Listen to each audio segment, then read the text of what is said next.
We're recording. We're talking about the difference between being a know-it-all and a learn-it-all today. And probably you're a little bit of both. Which one do you gravitate to, and what is there to learn about that?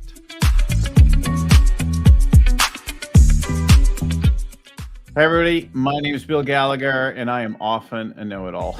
That's what I do for a living. Being a teacher and a coach is often a know-it-all kind of a thing. I want to be a learn-it-all kind of guy, and I often am, but I'm also often a know-it-all. I have the one virtue, I have the one sin often. So my name is Bill Gallagher, scaling coach and host of this Scaling Up Business podcast. Our show comes to you every week with something to do with the world of scaling up. We've got hundreds and hundreds of shows now at scalingcoach.com or wherever you're watching or listening to this right now, Apple, Stitcher, Spotify, YouTube, LinkedIn, Facebook, Twitter, whatever. We love it all. We want to be all places for all people. So like it, subscribe, turn on your notifications. If you want to find out about our other programs, that kind of thing, go right there. scalingcoach.com. I'm pointing on the screen, or you can go in the show notes. Scalingcoach.com is our website where we've got all our workshops and programs, classes, coaching, things like that. So that's where it is. I want to welcome to the show now, Damon Lembi. Damon joins us from Sausalito today. He's the CEO of a company called Learnit. They're a global corporate training company. And he spent over 20 years playing baseball, pursuing the dream, being coached by some Major League Hall of Fame coaches, and then joined the family business. And he's got some fantastic stories to share with us. We're going to talk about Axl Rose. We're going to talk about leaving behind $1 billion real estate business. We're going to talk about all the lessons, the things that almost happened in the pandemic, and all that much more. Damon, welcome to the show. Bill, thanks for having me. It's great to be here today. Yeah, it's nice to have you on. So you're in Sausalito now. Your business based in San Francisco, where I normally am. Correct. And you have got this business called Learnit, and you've got a book, The Learn It All Leader, that we're all about. The Learnit types, the learning leaders are the ones who earn the most, who excel, and that kind of thing. People create learning organizations. So I'm excited to have you on. Thank you. It's great to be here. And I actually like during an introduction how you said sometimes we're a little bit of a know-it-all and a little bit of a learn-it-all too, because it's true, I think my tendency is to be a know-it-all. I definitely am smart. I definitely have some experiences, and also I'll tend to be arrogant. I'll tend to move into a place of arrogance, and then my job is, of course, to observe and call out and teach and train. So it plays to being an arrogant know-it-all. Of course, that's not where I ever level up. And then a know-it-all gets schooled at some of the worst moments, right, by life, by circumstances. Absolutely. I totally agree with that. Yeah. So you got a great personal story about moving to this business and the things that you learned along the way. We'll get to that in a minute. Let's start with Axl Rose, and then we'll go to the $1 billion and all that good stuff. Yeah. Sure. So I mentioned the Axl Rose story in my book as just a way to talk about a little bit about decision making. Yeah. And we can get through and talk a little bit about my family and my background and everything. But in the 2000s, I was kind of my brother and I, we were kind of the go-to people to go to when it came to swapping hotel rooms with rock stars and rock bands. And I got a call in 2006 from a good friend, and he said, "Hey, Guns N' Roses are playing." And this was when it was just, for those of you who know, it was just Axl and a bunch of no names. And the main band with Slash wasn't together at the time. And he's like, "They're playing at the Warfield in September, and they really want to do an after party. Is that something you could put together?" And the person I was talking to is a gentleman by the name of Dean Delray, who's actually done a really good job as a podcast host himself on a show called Let There Be Rock. But at the time, he was more of a roadie. Yeah. And long story short, we put together a party for Guns N' Roses. And right before the party started, the club owner pulled me aside and said, "Hey, we might have a problem here. I'm like, what's that? And he said, there's a chance that the water may go out in the middle of the night, and just want to give you a heads up. And this is like literally an hour before the You party. mean like for bathrooms and the bar and things like that? Yeah, I mean, at first I was like, "Oh, no big deal. Let's go find a 24-hour grocery store and get a bunch of water bottles." And he's like, "You don't get it. If the water's out, there's no bathroom, everything." And he said, "So, what do you want to do? Do you want to move forward with the party, or do you want to, cancel it?" So, we looked at it, and these are one of these decisions where, it's what's the worst case scenario, and the worst case scenario is we embarrass ourselves. It's not, life altering or anything. So we went forward, didn't even tell the Guns N' Roses guys, had an awesome party. And around 3:30 in the morning, there was all these guys from Metallica and Skid Row, and everybody's like, "Well, where's Axl?" And I said, "I don't know, but you should look around. There's guy Robert Trujillo from Metallica, etc."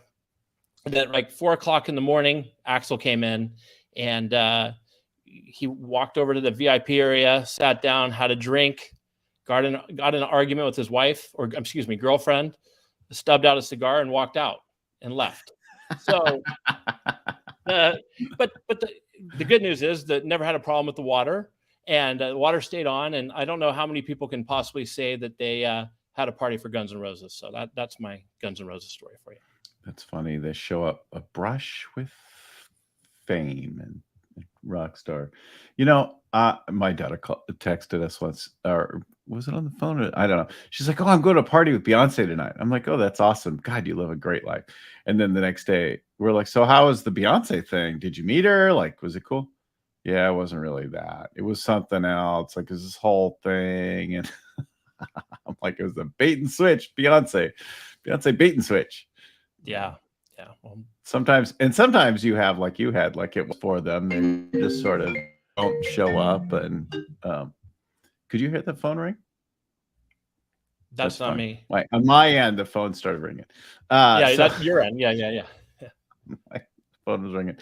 Yeah, it's an interesting thing, and definitely a lesson of like leaning into circumstances, embracing a little risk, right? And then not everything going essentially as planned. It's funny how some of those things like that, we don't think of them as learning moments, and yet we learn so much from them, time and that kind of thing. So let's talk about your story a little bit next. I think, how did you go? You told me as we were getting ready about playing baseball through school and wanting to go, and so tell us about that, and then ending up in the family business. Sure. So I grew up in the San Francisco Bay Area. I went all in as a kid, wanting to be a Major League Baseball player. I was drafted by the Atlanta Braves out of high school, and I had a choice: do I start the minor league journey or go to college? Took the college route. Went to Pepperdine, got hurt, struggled, left. Funny enough, they won the College World Series the year I left. It just happens that way. I bounced around, and I ended up at Arizona. You helped them out. I helped them out. They won the World Series as a small regional school, which is a great story. And then I ended up at Arizona State. I had a good career there. Excited for the opportunity to continue my career, and didn't get drafted. And there I was, 22 years old. My dreams of baseball were shattered, and it's like, well, what do I do now? And I wasn't sure I had any transferable skills. I was fortunate to come from a family that had several businesses that I could join. A little intimidated, so I started at a brand new business as a startup. At the time, it was Learnit, a computer training company at the time. And fast forward 28 years, I worked multiple positions, and I've been the CEO for over 20 years. We've upskilled nearly, 2 million people. And in my book, I talk a lot about my journey at Learnit and just my learning lessons in general. So that's, in a snapshot, that's really my story. So who were the coaches that you played under, and what did you learn from them? Great. So the first one I played for was Andy Lopez at Pepperdine. And he had two rules. Andy Lopez had two rules. Rule number one was show up on time. rule number 2 was do the right thing. And so, people, Andy and I, Coach Lopez and I actually caught up for the first time in 30 years. And we talked about this. And he said, show up on time. That's easy. Do the right thing. People are like, well, what does that mean? Can you be more specific? And he's like, no, do the right thing means do the right thing, whatever that is. People generally, Bill, I think they know what the right thing to do is. Have some integrity and do the right thing. So that's really what I learned from. Yeah, that's an interesting point, because we may have difference of opinion about what the right thing is, but very often we know the right thing and then we do something else that feels more convenient or easier. Absolutely. Right. Or try to cut corners. I hope nobody will notice.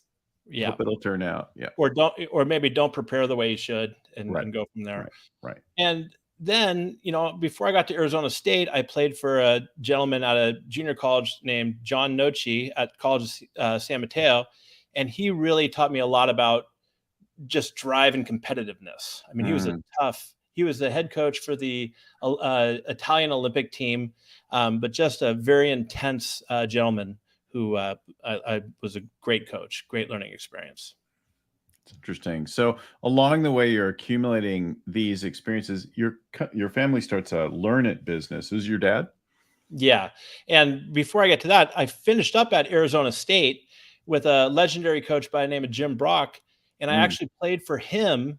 He coached Barry Bonds and others. But Jim Brock, I played for him literally the last year of his life. And he died while we were in the College World Series. And that was something I'll never forget, how courageous he was to show up. And I got a kind of funny story about my last conversation with him.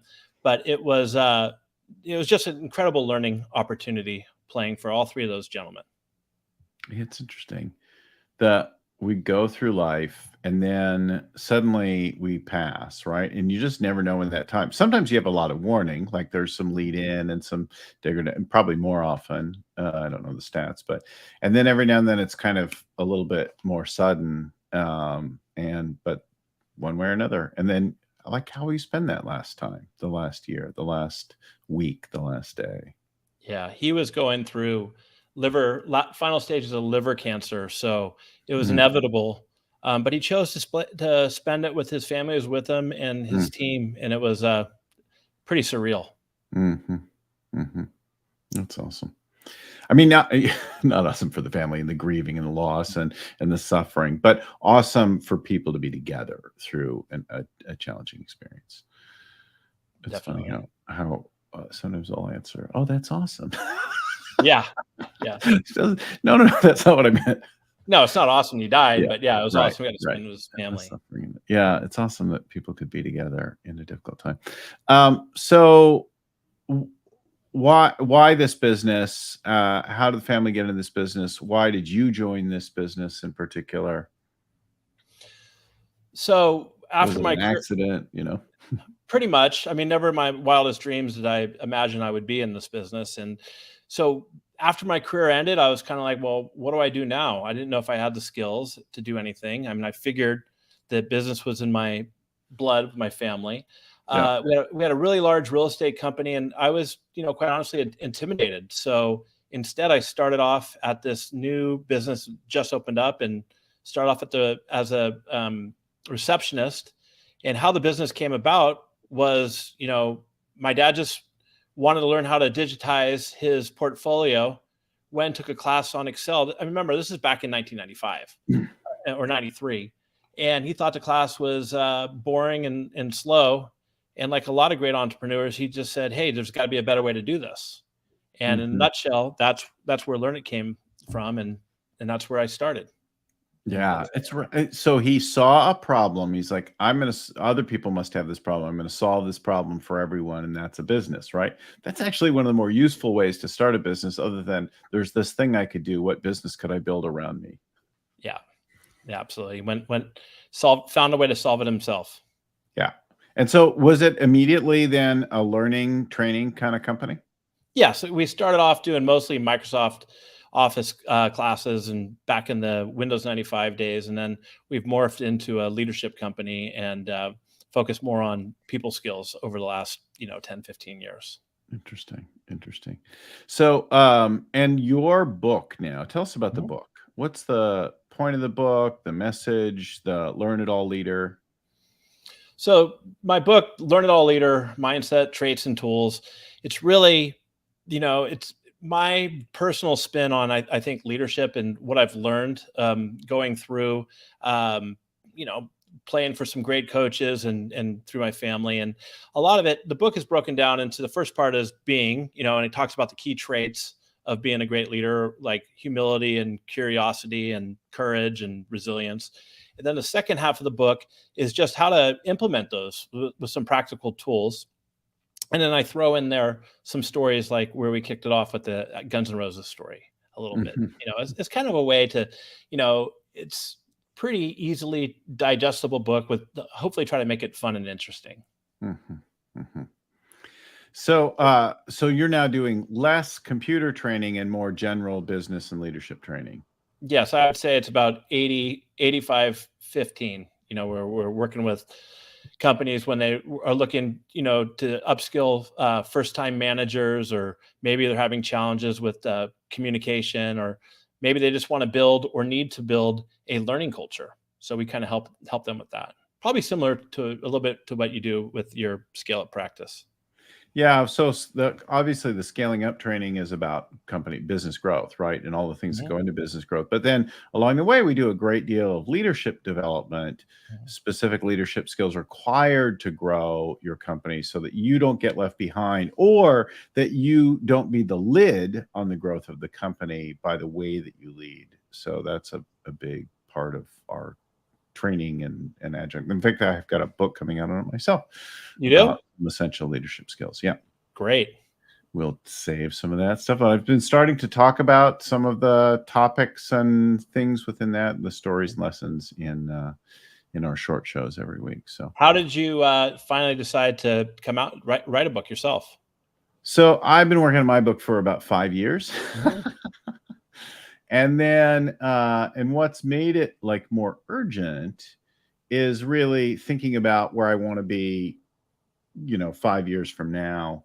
The things that I want to have in place kind of require that. So it doesn't really solve anything to do with I use the lessons, worksheets, all the kinds of things in my work today, but having a book gives you a much bigger platform, a much bigger audience.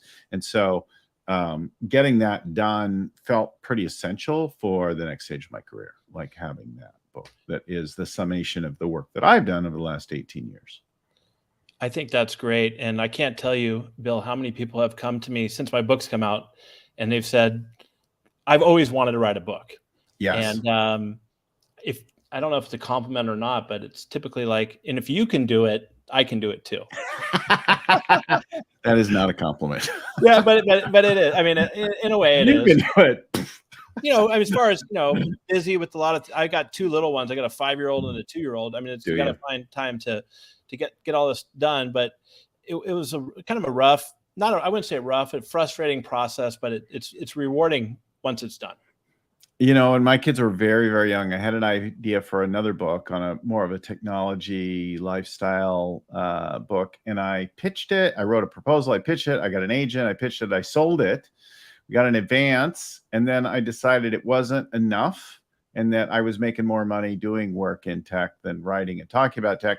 And so I returned, passed on the advance, and we never wrote it. And for years then I regretted that I hadn't done that, because although my career went in different ways, I would have liked that, like more for my ego than my self-respect than anything else. But it would definitely have been, when I think about the title and what it was at the time, like it was so ahead of what people were talking. Today it's a very common idea, but the title of the book was The Digital Nomad.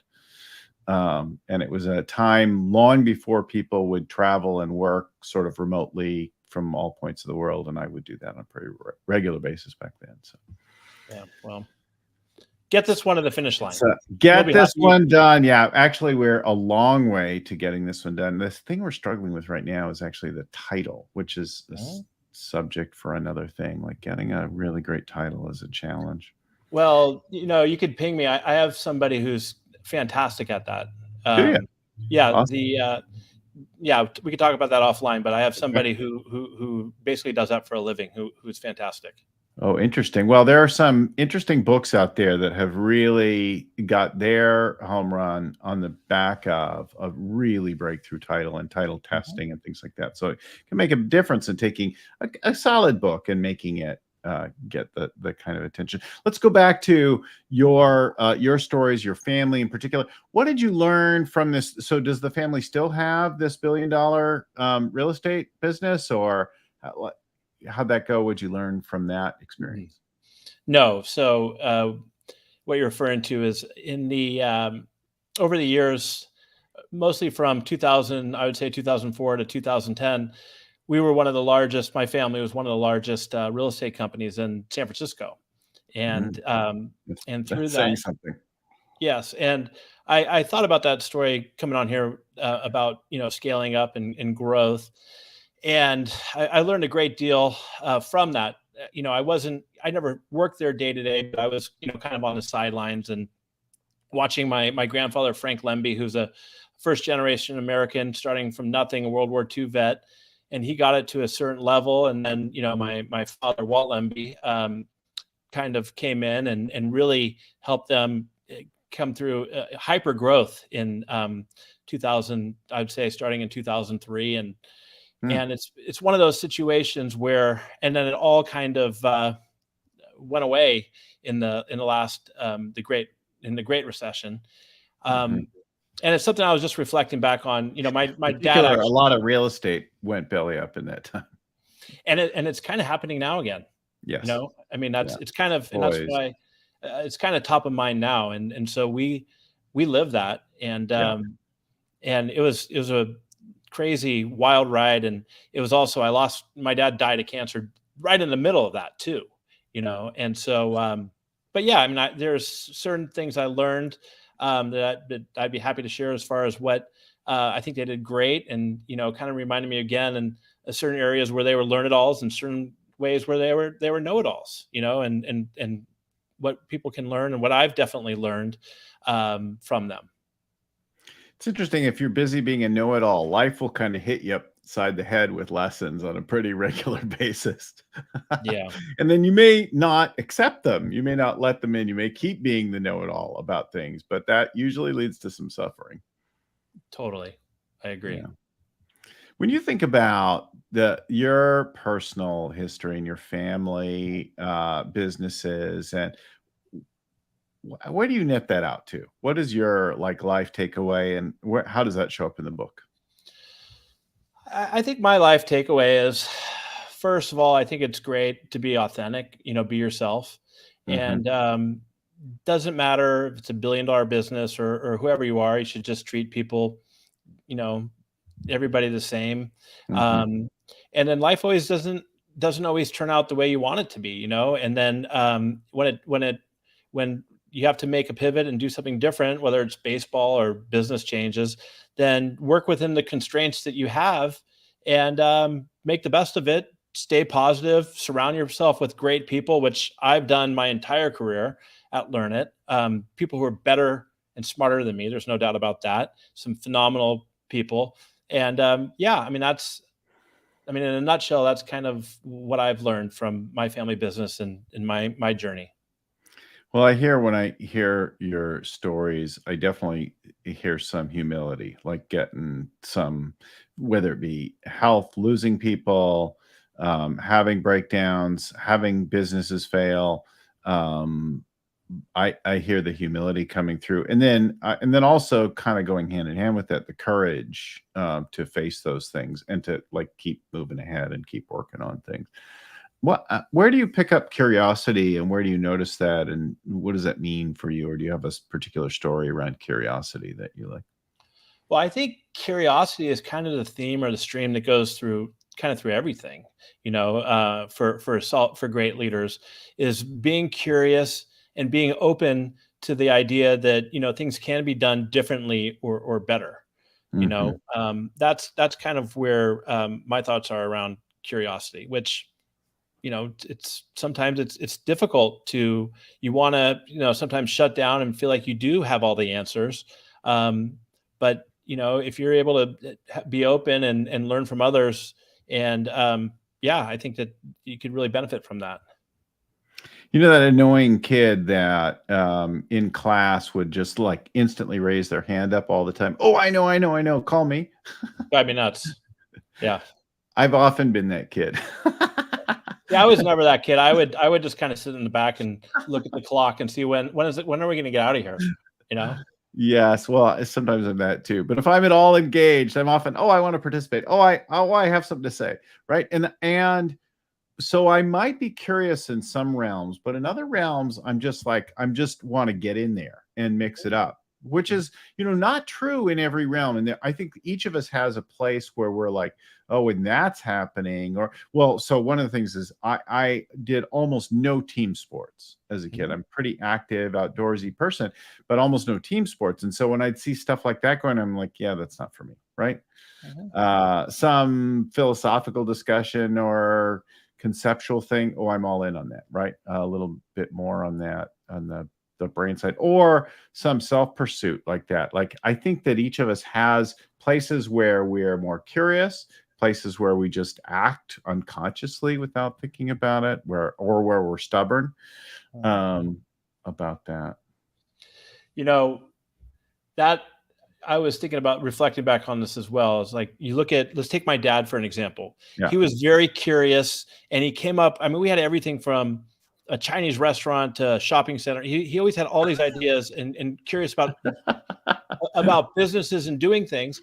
But then, Bill, on the other hand, he was very closed-minded about certain things. I mean, it was either his way or the highway. And a lot of that was, and I think that that's one of those. And I'm sure I'm that way too sometimes, but I think that that there were certain situations with their business, mostly around operational excellence, where it would have been great to have some individuals who could have helped elevate and maybe done things differently than him and my grandfather wanted to do. Kind of like, stay in your lane. Here, you're a visionary. Let's get some people here and see what they have to say. On the more execution side of things. Yeah.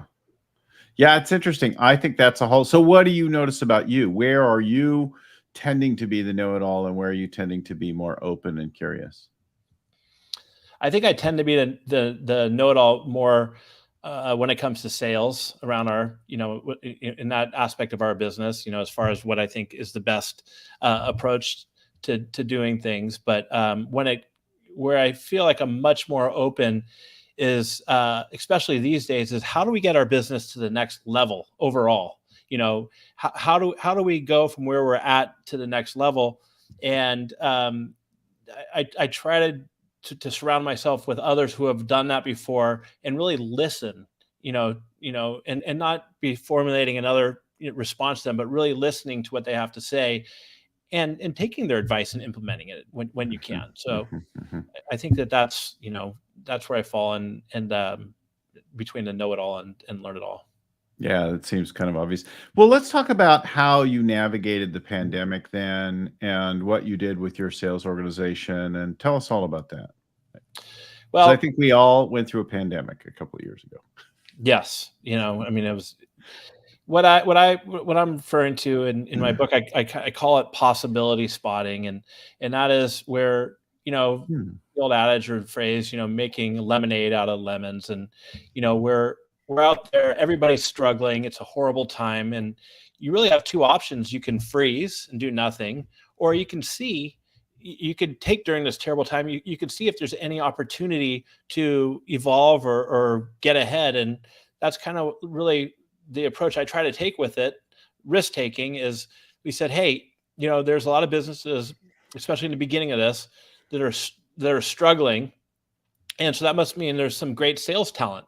And so I kind of got curious and thought about what industries are going to be, because typically great salespeople don't get let go. You typically hold on to great salespeople. But if you're in event planning and there's no events, right? Or you're selling sports tickets to corporate, nobody's buying that either.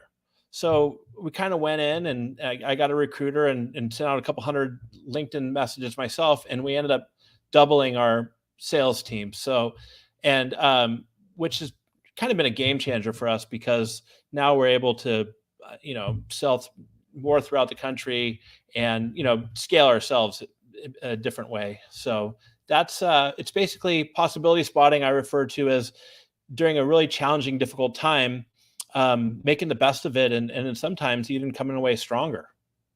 Yeah, I definitely hear curiosity coming into play. Like, what's happening in the world? I remember as well after the initial hit of the pandemic, right? We saw people kind of fall into a couple camps. One of them was you can't do anything, just stay home, like do nothing, freeze, hold. And I saw some businesses, people I knew fail because they were like, you just can't operate right now. And then we saw people who were like, there's no pandemic, just go to work, like go about your business. And some of those people got sick, people suffered, died, things were impacted. But, of course, there's something often still here. And then there was the folks in between that got a lot less attention because it was less political and whatever. And they were just finding ways. And you probably saw many of them around all of our neighborhoods and towns and cities where people just found a way. So if they couldn't have a restaurant open, they sold takeout or meal kits, or they did things like that, right? The wait staff became delivery staff. The people pivoted in that. And then some like you said, oh, I could hire salespeople from these industries that are selling nothing. And I helped one event company navigate through the pandemic, and they did some virtual things, and then eventually they came back. But for a while they were like, what do we do? Like, how do we, well, right away it was pretty clear there's something to do for some of them, but some of them were like, you can't do anything, right? Well, yeah, I mean, that's, I kind of, back when that was all going on, and hopefully we don't have to experience that again, I thought it was pretty amazing how some people came together and just made the best out of things. And like you said, people who had certain jobs, all of a sudden they're doing DoorDash, or they're pivoting and selling stuff on the street, and communities came together, and people, I mean, it was pretty, a lot of humanity. It's some, for the group in the middle, like you said about, right? Not the crazies who think there's no pandemic or the completely shut down. But I think that there is, it was pretty great at some points. Well, it's a big spectrum, right? I have family members, not immediate, but in my extended family who are still afraid to interact with people socially. Mm-hmm. And then I have other people who are just like, yeah, we're not doing anything. We're not whatever. And there was no rhyme or reason to how it went for either of them. There was no connection. There was no justice or deciding thing. It just went how it went. And there were people that suffered. I mean, my mom nearly died several times and spent months in the hospital and never could live on her own again. And she's alive and well today. But it changed her life. And other friends and family passed away. So real impacts. I just want to acknowledge, first of all, but secondarily, though, a lot of really beautiful humanity, all the slowing down and the coming together and the turning in and the connecting with family and the taking time and noticing and the quiet in the streets and the banging of the pans and the rallying to do things for people. And that was pretty cool. Right. And there was something special as well about it. Well, I absolutely. And I was just, as you were talking, I was thinking about all that. And for instance, my personal situation was my daughter at the time was like 1 or 2. And I would, I travel quite a bit for work, and I'm usually out and about. But during this time, I would put her down for naps every day at 2:00. When would there be another time I'd be able to do something like that? Yeah. You got to be home. You got to, yeah. Yeah, it was it was pretty amazing during all the people chaos. Learned to bake bread. Well, I didn't do that.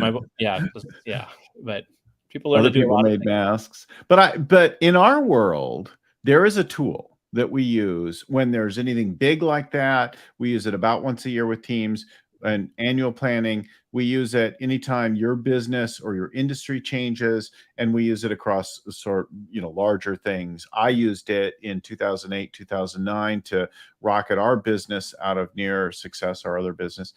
And that is the SWT tool. We call it the SWET tool. It's like a SWOT, except it's strengths and weaknesses, but really just the core ones that never change in the company. And then trends. What's happening in the world, and looking really broadly at what's happening. So you look at events, you look at sports, you look at other kinds of things, and you're like, ooh, there's salespeople. We could use some salespeople. And I think when you lean in with that kind of thing, so I looked at with the sweat tool, I looked at, well, people are needing support. They need a coach more now than ever. They're worried about spending any money. Well, I don't necessarily need money. I could coach for free.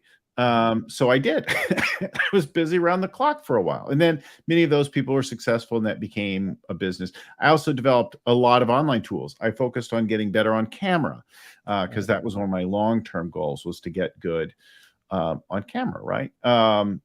So what did you do? And not just the pandemic, but now for the people listening, what could you learn about what's happening in the world? And I think the thing is to look well outside your industry, right?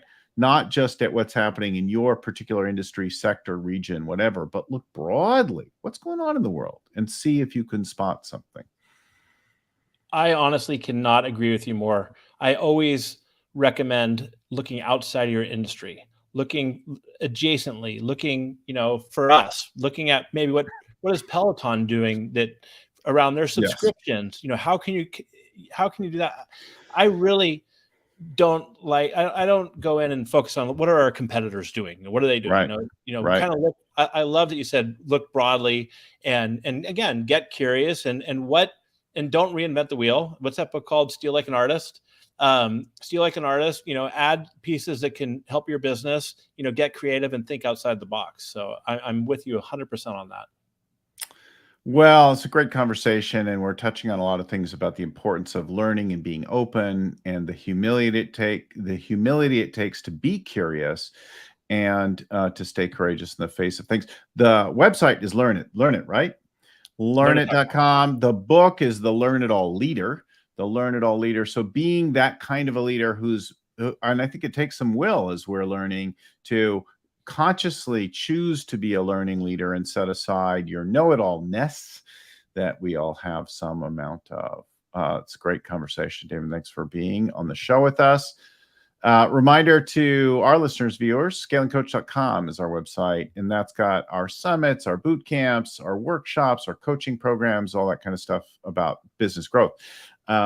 So you'll find all that at scalingcoach.com, or of course, wherever you're watching, listening right now, like, subscribe, turn on your notifications so you get it every time. If you want to do us a solid, give us a review. That helps us in the stats and the following. And that's a sweet thing to do.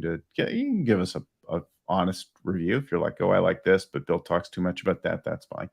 But we love getting that kind of public feedback and hearing from folks. You can drop us an email to info@scalingcoach.com. And then I want to give a big shout and thanks to my mentor, my friend, Vern Harnish, who created the Scaling Up Framework and the Rockefeller Habits that came before it, to who's not here today due to extended internet outages, but Wanda Mitchell, our show producer, who gets our guests ready and actually our clients and that kind of thing ready each week.